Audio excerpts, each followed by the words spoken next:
African continent, where one tribe has its bickering with another tribe because of something that happened, and they can't even remember when.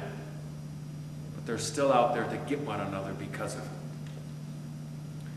And you know, I'm going to mention a word that immediately, in the Western world, it signifies problems.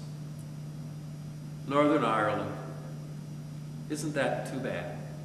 It's one of those embarrassments of the Western world. You know, people say it's the grievances between Protestants and Catholics. It goes much deeper than that, my friends. As a historian, I can tell you, it goes way, way back. And it's between two different cultures, two different ways of life. It's between the Scots and the Irish. You realize it goes back more than 300 years to the colonial period, when sadly the Brits used the Scots to try to go into Ireland to conquer and control the Irish. It just so happened the Scots were Presbyterian Protestants, the Irish were Roman Catholic. And isn't it something? Over 300 years, these grievances have been going on, and they won't forget. You know, let me tell you, just one incident that they won't forget. Back in the 1600s, again, over 300 years ago, the Scottish king defeated the Irish king in the battle on the Boyne River. They won't forget it. Annually, in remembrance of this event that took place over 300 years ago, the Scots make a point on the date of that battle to march where? In the Irish neighborhoods of Northern Ireland. You know, mainly Belfast. They won't march through their own neighborhoods, no. You know, they're segregated, sorry to say. And they marched through the Irish Catholic neighborhoods just to stir up resentment. A few years back, there was exceptionally a lot of animosity. Why? Because just a few days prior to this annual march, a terrorist act occurred in which, sadly, the Scots had killed 3 young Irish brothers. And the march still went on. You can imagine it was particularly insensitive.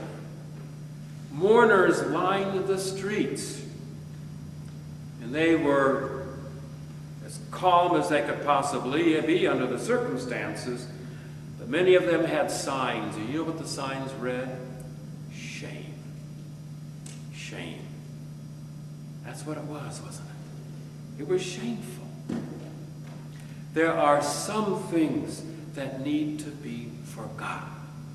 Many wonderful things to remember from the past, but some things need to be forgotten.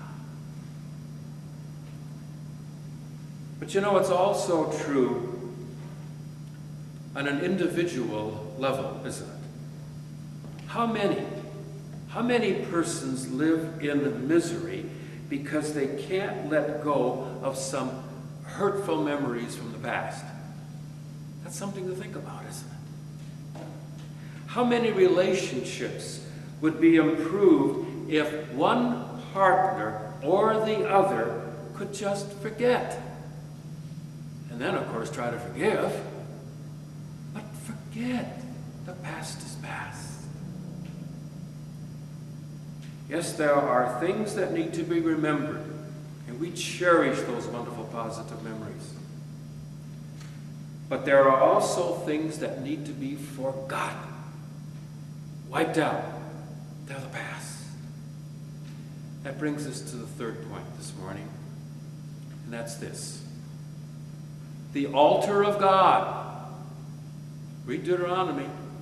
The altar of God can be a place where new, healthy memories begin and old, hurtful memories can be left behind at the altar of God.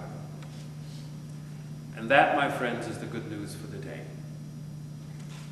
This house of God, this altar of God can be a new beginning for many people.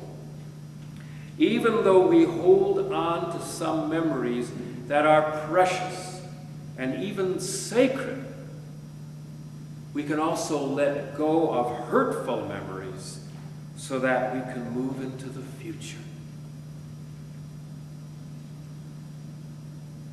There's a story, and it's a true story, about a woman who needed to undergo a very, very delicate form of brain surgery.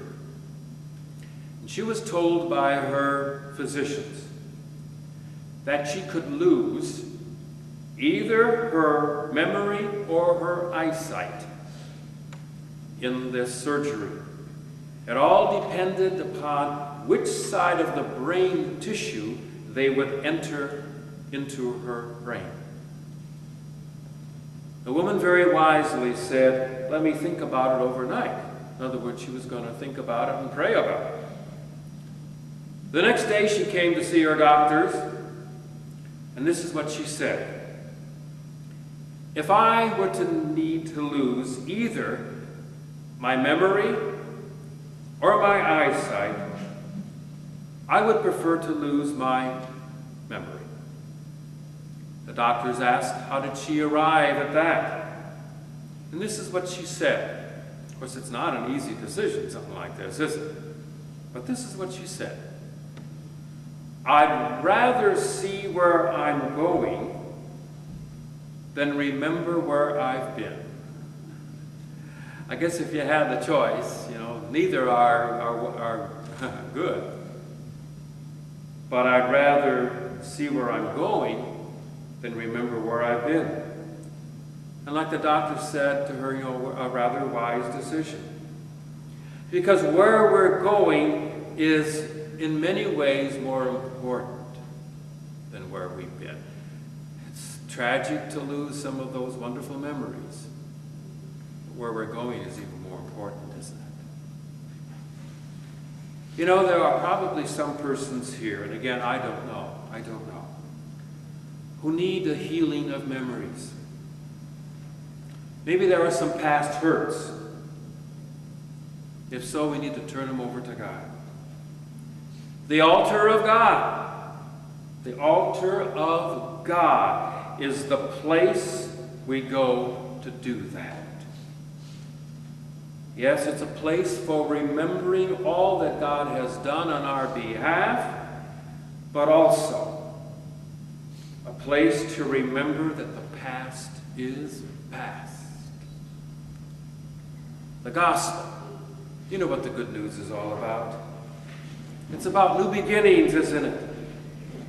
God beckons us to hold on to what has been good in the past, but more importantly, to look to the future at the new thing that God has to do in our lives. Amen.